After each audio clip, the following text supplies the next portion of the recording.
Hello everyone, welcome to my YouTube channel. Previous video में हमने JBT के mathematics section का एनालिसिस किया था। इस वीडियो में हम एचपी पुलिस कांस्टेबल जो कि 8 सितंबर 2019 को कंडक्ट करवाया गया था, उसके मैथमेटिक्स सेक्शन का डिटेल में एनालिसिस करेंगे। तो चलिए स्टार्ट करते हैं। तो ये सीरीज़ बी है मेरे पास। तो जैसे मैं इस 17 क्वेश्चन की बात करूं तो ये क्वेश्चन आपका रीजनिंग में भी कंसीडर किया जा सकता है और मैथमेटिक्स में भी। क्यों? क्योंकि एसएससी जैसे एग्जाम में अगर मैं बात करूं तो उसमें ये जो सीरीज़ वाले क्वेश्चन है ये आपके रीजनिंग में आप पूछे जाते हैं, और अगर बैंकिंग की बात करूं तो उसमें क्वांट में कंसीडर किया जाता है। फिर भी हम इस क्वेश्चन को करेंगे, लेकिन उससे पहले हम इसके ऊपर स्टार्ट करते हैं। थोड़ा सा देख लो। जैसे 18th क्वेश्चन है आपका। देखो इस क्वेश्चन में बेसिकली दिया क्या गया है आपको, 5000 एक अमाउंट दिया गया, उसका कुछ पार्ट है ना, देखो यहाँ पे लिखा है सर्टेन अमाउंट, तो उसका कुछ पार्ट मतलब 10% लेंड किया गया, मतलब उधार दिया गया, ठीक है, इंटरेस्ट पर एनम, ठीक है। और जो उसका रिमेनिंग अमाउंट बचा इसमें से उसको कितने पे किया, 20% सिंपल इंटरेस्ट पे, ठीक है। कहता है जो नेक्स्ट 2 साल मतलब 2 साल का जो टोटल अमाउंट बना वो कितना बना, 1700 में, है ना। कहता है जी जो अब हमें फाइंड आउट क्या करना है कि जो अमाउंट हमने इस 5000 में 10% पर एनम पे दिया था वो कितना था, वो पूछ रहा है, ठीक है। तो आओ यहाँ पे बेसिकली ये जो इस क्वेश्चन को करने के बहुत मेथड हैं। ये फर्स्ट जो मेथड ट्रेडिशन वो आपको हर वीडियो में मिल जाएगा, ठीक है, लेकिन हम इसको थोड़ा यूनिक थोड़ा डिफरेंट मेथड से करने की कोशिश करते हैं।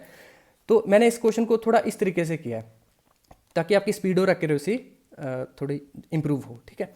तो देखो पहला कितना था, बेसिकली इस अमाउंट का 10% पे लैंड किया था, वो मैंने लिख दिया। यहाँ पे 20% पे लैंड किया था, दूसरा रिमेनिंग पार्ट मैंने लिख दिया। अब यहाँ पे बेसिकली क्या लिखा जाता है, इन दोनों का एवरेज, मतलब इन दोनों के बीच वाला। अब आपको ये तो पता नहीं था, ये हमने कैसे निकाला, इस वाले अपना फार्मूले से, interest is equals to P R T, rate average rate निकालनी थी, वो किसके बराबर हो जाएगी यहाँ पे 100 इंटू एस आई अपॉन में प्रिंसिपल इंटू टी। तो 100 सिंपल इंटरेस्ट आपको टोटल दिया दे रखा था, प्रिंसिपल ये है, और टाइम 2 साल का इकट्ठा देखना हमने, तो कितना आ गया 17%। तो यहाँ पे हमने 17% इन दोनों की एवरेज, मतलब जो इन दोनों के बीच में आ रहा है, ठीक है। अच्छा अब यहाँ पे क्या करते हैं, हम इसका डिफरेंस लेते हैं। तो कितना आ गया डिफरेंस 3, यहाँ पे डिफरेंस कितना आ गया 7। हाँ ये बात माइंड में रखनी कि ये जो 3:7 है ये क्या है, रेशियो ऑफ अमाउंट, ठीक है। बस हमारा काम हो गया। तो टोटल कितना है 7 3 10 पार्ट, ठीक है। तो टोटल 10 पार्ट है, लेकिन क्वेश्चन में टोटल अमाउंट कितना दे रखा है हमें 5000। तो 10 पार्ट की वैल्यू 5000, हमें कितने पार्ट की वैल्यू निकालनी थी, 3 पार्ट की। तो अगर 10 पार्ट की वैल्यू 5000, एक पार्ट की कितनी हो जाएगी 5000 अपॉन में 10, 3 पार्ट की कितनी हो जाएगी 1500। तो बस हमारा आंसर आ गया, ठीक है। नेक्स्ट क्वेश्चन देखते हैं। तो इसका आंसर कितना हो जाएगा आपके पास 1500, जो आपका 10% पे किया था लैंड, ठीक है। तो इसका आंसर क्या हो जाएगा आपके पास ए ऑप्शन, ठीक है। नेक्स्ट देखेंगे। नेक्स्ट आपका रेशियो से क्वेश्चन है। इस क्वेश्चन में बेसिकली दिया गया आपको फादर और मदर की रेशियो दे रखी है आपको 9:8, ठीक है। कब? जब उनके मतलब सन का बर्थ हुआ था, ठीक है। और कहता है 9:8 जो रेशियो 17:16 बन जाती है, कब? जब उसके सन की जो एज है वो डबल हो जाए, किसकी? प्रेजेंट एज की। अब क्वेश्चन ये है कि मुझे प्रेजेंट एज ही नहीं पता, है ना, वो निकालेंगे पहले। तो निकालना क्या है, ratio of the present ages of father and mother, ये हमें फाइंड आउट करना है, ठीक है जी। तो देखो कैसे करेंगे। तो मैंने फादर और मदर और सन इनकी रेशियो ले ली, मतलब जो क्वेश्चन में दे रखी थी 9:8, और ये मैंने अपनी मर्जी से जैसे मतलब कि बर्थ हुआ तो बर्थ के मतलब टाइम पे मैं अज्यूम कर लेता हूँ कि 0 एज, ठीक है जी। तो अब हमने आगे क्या करना कि इनकी रेशियो जो मतलब कि 19 से 17 होगी, गैप कितने का है 8 का, यहाँ पे भी गैप कितने का है 8 का, तो यहाँ पे भी गैप कितने का होगा 8 का गैप, ठीक है। तो 8 कर दिया। तो यहाँ पे 0 से 8 साल के बाद कितना हो जाएगा वो 8 ईयर्स, ठीक है। हाँ अब यहाँ पे जो आपको कंडीशन दे रखी है वो उसने ये बोला था कि जो ये वाली एज है ये किसका डबल है, प्रेजेंट एज का। तो इससे मुझे प्रेजेंट एज मिल जाएगी उसके सन की या नहीं मिलेगी, बिल्कुल मिल जाएगी। तो प्रेजेंट एज इसका हाफ कर देंगे तो कितना आ जाएगा 4। तो यहाँ कहीं उसकी प्रेजेंट एज 4 ईयर रही होगी, तो क्या मैं फादर और मदर की प्रेजेंट एज निकाल सकता हूँ वेरी इजीली। तो क्या करेंगे 4 ईयर माइनस कर देंगे, क्यों, गैप सेम है। तो 4 ईयर इसमें अगर माइनस हुआ तो 4 इसमें कर देंगे, 4 इसमें कर देंगे, इसमें से 4 किया तो 12, इसमें से 4 किया तो 13 आपके पास क्या आ जाएगी, फादर टू मदर की प्रेजेंट रेशियो आ जाएगी, ठीक है। यही आपका क्वेश्चन था, ठीक है। तो इसका आंसर कितना हो जाएगा आपके पास 13:12, मतलब B is correct option. Next देखेंगे। नेक्स्ट आपका ट्रेन और मतलब स्पीड डिस्टेंस से क्वेश्चन है, 20 क्वेश्चन देखेंगे जी। तो यहाँ पे आपका speed is equal to distance upon में टाइम, ये कॉन्सेप्ट लगा है फार्मूला, ठीक है। तो यहाँ पे देखो आप कि जब ये ट्रेन जो है इस प्लेटफॉर्म को क्रॉस करेगी तो उसकी ट्रेन की लेंथ और जो प्लेटफॉर्म की लेंथ है वो दोनों ऐड हो जाएंगी डिस्टेंस में, ठीक है। और प्लेटफॉर्म की लेंथ आपको दे रखी है लेकिन ट्रेन की नहीं दे रखी, वही हमें फाइंड आउट करनी है। और एक एडिशन में आपको क्या इन्फॉर्मेशन दी है उसने कि टाइम कितना है 25 सेकेंड का, ठीक है जी। तो फिर हम क्या करेंगे, इस फार्मूले के अकॉर्डिंगली स्पीड नहीं पता, डिस्टेंस निकालना है। डिस्टेंस क्या हो जाएगा, total length of train plus 240 इसकी प्लेटफॉर्म की, ठीक है।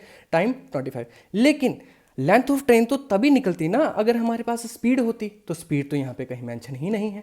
तो दो अननोन वेरिएबल हो गए तो लेंथ ऑफ ट्रेन यहाँ पे नहीं निकल सकती। क्यों?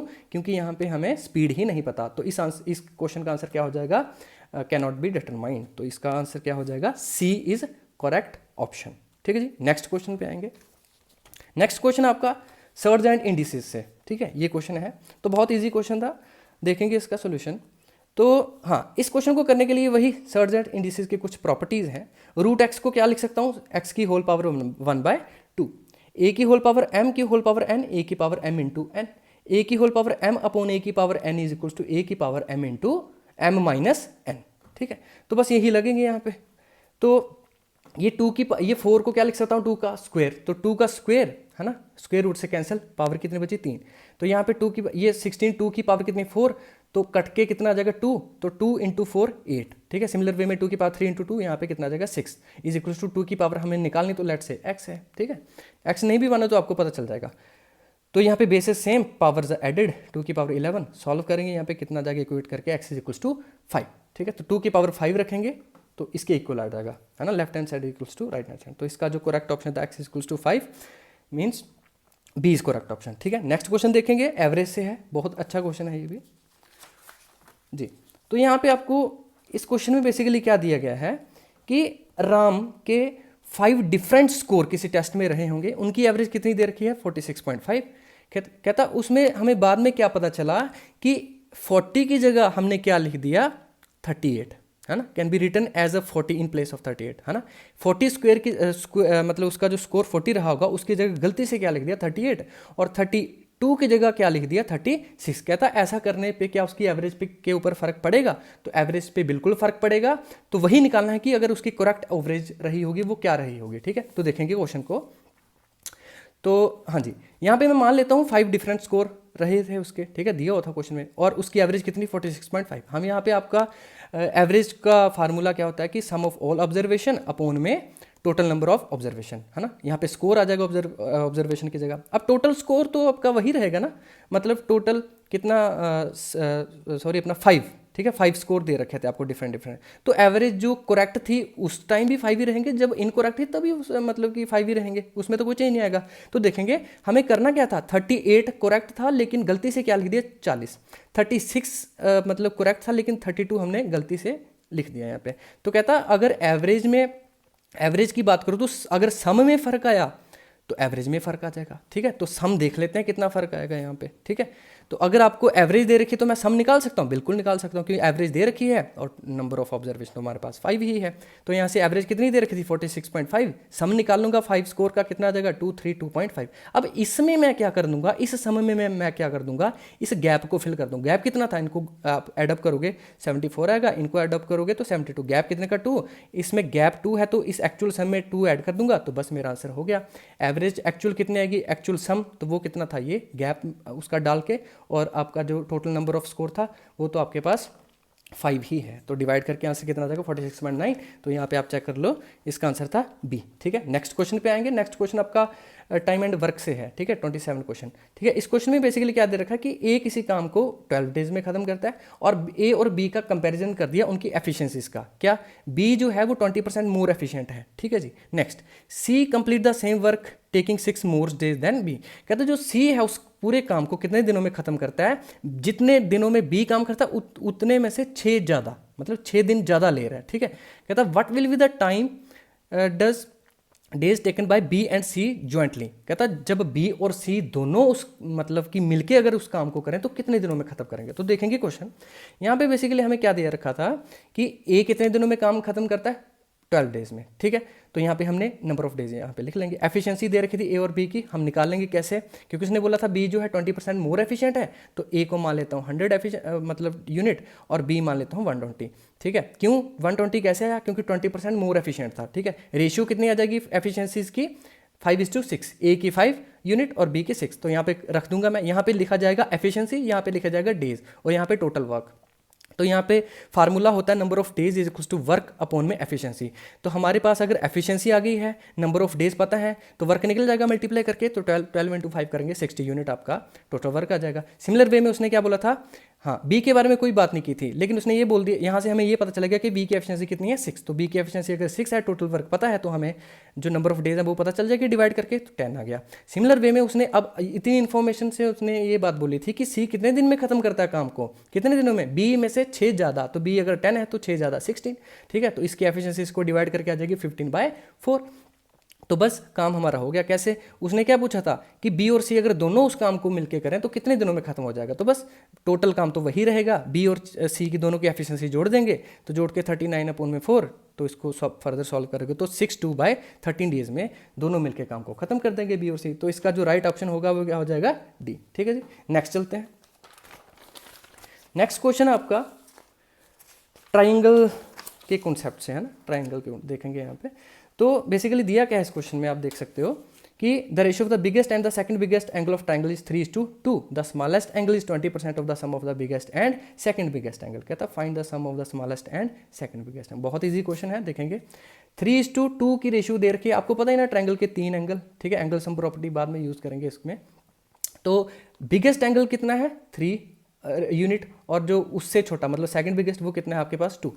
तो 3x मान लेता हूँ पहले एंगल को, दूसरे को मान लेता हूँ जो सेकंड बिगेस्ट है वो आपका आ जाएगा 2x, तीसरे का कोई पता ही नहीं है। लेकिन तीसरे के लिए उसने कंडीशन जो दे रखी है क्या, कि इनके सम का 20% है, तो इनका सम किया तो कितना आएगा 5x का 20% निकालेंगे कितना आ जाएगा x। तो मतलब जो हमारा थर्ड एंगल निकला वो कितना आया x, सबसे छोटा।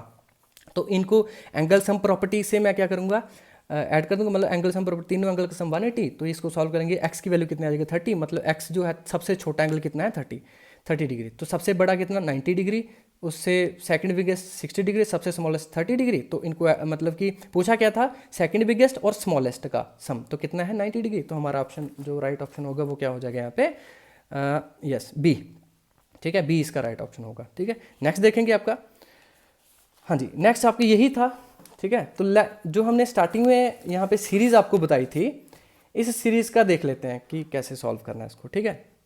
तो ये सीरीज थी आपके पास, हमने यहाँ पे क्या करना है, मिसिंग टर्म नहीं निकालनी, यहाँ पे हमने निकालना कि इनमें से रॉन्ग टर्म कौन सी है आपकी, ठीक है जी।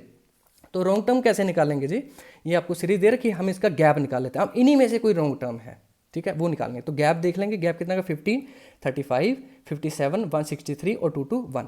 लेकिन गैप में मुझे, अगर मैं यहाँ पे सिर्फ गैप लेके बात करूँ तो 15, 35, 57, 163, 2 to 1, तो यहाँ पे मुझे कोई लॉजिक नहीं मिल रहा, ठीक है। तो हम क्या करेंगे, फर्दर थोड़ा और सोचेंगे इसके बारे में। अगर मैं ये कोई पैटर्न लगाऊँ यहाँ पे, तो 15 × 2 + 5, ठीक है, फिर 2 × 7, 2 2 1 1 का गैप, ठीक है, फिर 2 × 9, फिर 2 × 11। तो अगर ऐसे ही मेरा पैटर्न चलता रहा तो बस हो गया मेरा काम, ठीक है। तो ऐसे पैटर्न चला रहे हैं हम, तो यहाँ पे ऐसे पैटर्न को फॉलो करते हुए ये वाला जो डिफरेंस वो आ जाएगा गलत। अगर ये वाला डिफरेंस गलत है तो इसमें ऐड करेंगे, ये वाली जो टर्म होगी वो क्या आ जाएगी, रॉन्ग हो जाएगी, ठीक है। तो एग्जैक्टली इस जगह पे क्या आ जाना चाहिए था 2396, वो सही होता, लेकिन रॉन्ग टर्म मेरे पास क्या आ चुकी है 2376, ठीक है। लेकिन ये तब सही होता जब मेरा लॉजिक पूरी सीरीज में चलता, तो ये लॉजिक चल रहा है बेसिकली, ठीक है। नेक्स्ट आप चाहे देख लो 76 × 2 + 9, यही पैटर्न को फॉलो करते हैं। यहाँ पे डिफरेंस कितना आएगा, बिल्कुल सही आ रहा है 163, ठीक है। लेकिन जब इसको ऐड करोगे तो आपकी ये वाली रॉन्ग टर्म आ जाएगी, ठीक है। फिर यही पैटर्न को फॉलो करेंगे तो ये वाली, तो यहाँ पे बेसिकली एक रॉन्ग टर्म नहीं है, यहाँ पे 3 गलत टर्म आ रही हैं, ठीक है। ये वाला तो ऑप्शन में ही नहीं है, तो ये वाला तो गलत मतलब आएगा ही नहीं। तो हम मतलब किसके बीच में आगे कि या तो 2396 गलत है या तो 2760 गलत है। तो ऑप्शन में मतलब कि हमारी पहली जो रॉन्ग टर्म थी वो कौन सी 2376, तो हमारा ऑप्शन क्या हो जाएगा 2376, क्योंकि ये पहले आई है, ठीक है। अदरवाइज इस क्वेश्चन में सिर्फ एक रॉन्ग टर्म होती है, लेकिन फिर भी अगर यहाँ पे 2 आ जाएंगी तो लॉजिक हम क्या लगाएंगे, जो पहली टर्म है गलत उसको ले लेंगे। तो ठीक है, तो आई होप आपको मेरी यह वीडियो पसंद आई होगी। अगर आप और मेरी नॉलेजफुल वीडियो देखना चाहते हैं तो प्लीज़ आप मेरे चैनल को लाइक, शेयर और सब्सक्राइब कीजिए। थैंक्स।